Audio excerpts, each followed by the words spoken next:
आजादी का अमृत महोत्सव।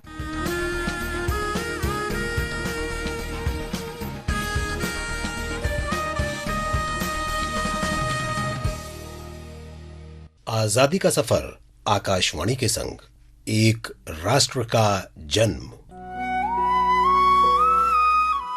भारत का शानदार स्वाधीनता संघर्ष आधुनिक विश्व के महानतम संघर्षों में से एक है। आकाशवाणी आपके लिए रोजाना ला रही है इस शानदार संघर्ष की झलक।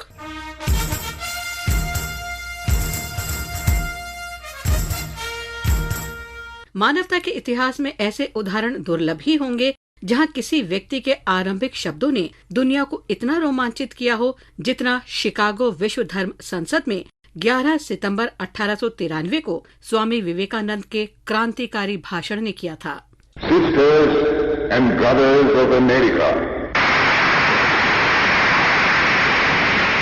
it fills my heart with joy unspeakable to rise in response to the warm and cordial welcome which you have given us.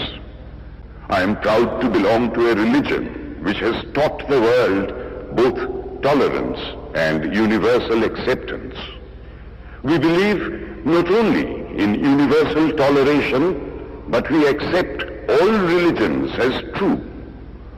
I am proud to belong to a nation which has sheltered the persecuted and the refugees of all religions and all nations of the earth. Sisters and brothers of America से शुरू हुए उस भाषण ने न सिर्फ अलग राष्ट्र और धर्म के व्यक्ति के रूप में स्वामी जी की प्रतिष्ठा के बीच अंतर को दूर कर दिया, बल्कि श्रोताओं को ये अनुभव भी कराया कि वे ऐसे व्यक्ति को सुन रहे हैं जो सचमुच उन्हें सार्वभौमिक भाईचारे का मार्ग दिखा सकता है। 11 से 27 सितंबर 1893 के बीच स्वामी विवेकानंद ने शिकागो में 6 व्याख्यान दिए। उन्होंने कहा था कि मुझे ऐसे धर्म से संबंधित होने पर गर्व है जिसने विश्व को सहिष्णुता और स्वीकृति सिखाई। हम न केवल सार्वभौम सहिष्णुता में विश्वास करते हैं, बल्कि हम ये भी स्वीकार करते हैं कि सभी धर्म सत्य हैं। मुझे ऐसे राष्ट्र का नागरिक होने पर गर्व है जिसने धरती के सभी धर्मों और सभी राष्ट्रों के उत्पीड़ित और शरणार्थियों को शरण दी है। दुनिया भर के नेता स्वामी जी के अनुकंपा, बंधुत्व, सहिष्णुता और स्वीकृति जैसे जीवन मूल्यों का उल्लेख करते रहे हैं। जब स्वामी जी भारत वापस आए तो तमिलनाडु में रामनाथपुरम के राजा ने उनका भव्य स्वागत किया। उन्होंने ही स्वामी जी की शिकागो यात्रा प्रायोजित की थी।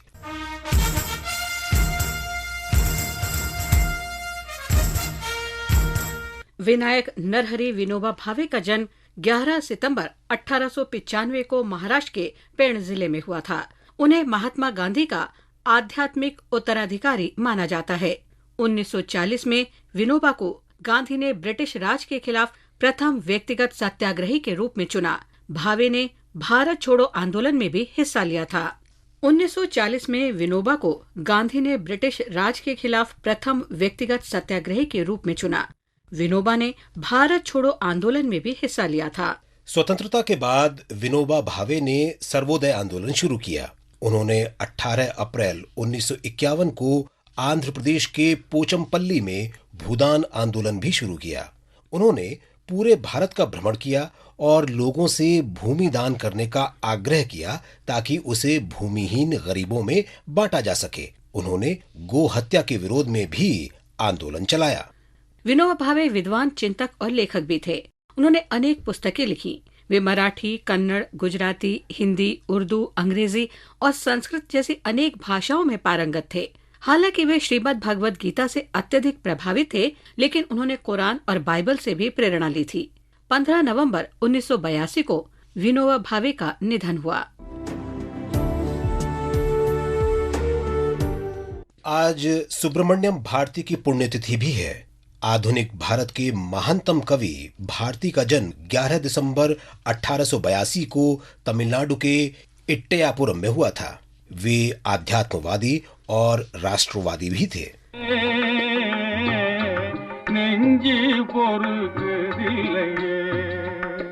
भजनों से लेकर राष्ट्रवादी लेखन तक भगवान और मनुष्य के बीच संबंध पर चिंतन मनन से लेकर रूसी और फ्रांसीसी क्रांति पर गीतों तक भारती ने विविध विषयों पर कलम चलाई।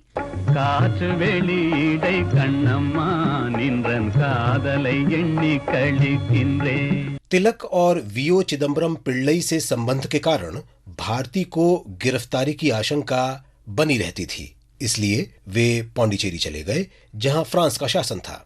वहीं से वे स्वतंत्रता की ज्योति प्रज्वलित करने के लिए तमिल भाषा में ओजस्वी लेखन करते रहे। महान दूरदृष्टा भारती ने 1920 में लिखा, आइए नृत्य और गायन करें क्योंकि हमने स्वतंत्रता प्राप्त कर ली है।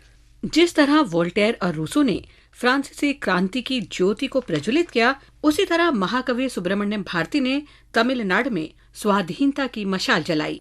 भारत वापस आने और कैद से छूटने के बाद भारती ने महात्मा गांधी से मुलाकात की, जो भारती के बहुमुखी और निर्भीक व्यक्तित्व से अत्यधिक प्रभावित थे। उन्होंने लोगों से भारती की सेहत का ध्यान रखने को कहा, लेकिन ऐसा हो न सका। भारती का स्वास्थ्य बिगड़ता गया और 11 सितंबर 1921 को उनका निधन हो गया। जो कोयल पेड़ पर अकेली बैठी मधुर गाना गाती है, वो स्वयं तो खत्म हो जाती है, लेकिन उसके गीत सदैव गूंजते रहते हैं। आज ही भारत की एक और महान हस्ती परमेशिवन सुब्बारायन की जयंती है। सुब्बारायन का जन्म 11 सितंबर 1889 को तमिलनाडु के सेलम में हुआ था। वे स्वाधीनता सेनानी और राजनयिक थे। वे मद्रास प्रेसिडेंसी के मुख्यमंत्री रहे। आज बस इतना ही। आजादी का सफर आकाशवाणी के संग। कल फिर मिलेंगे नई कड़ी के साथ।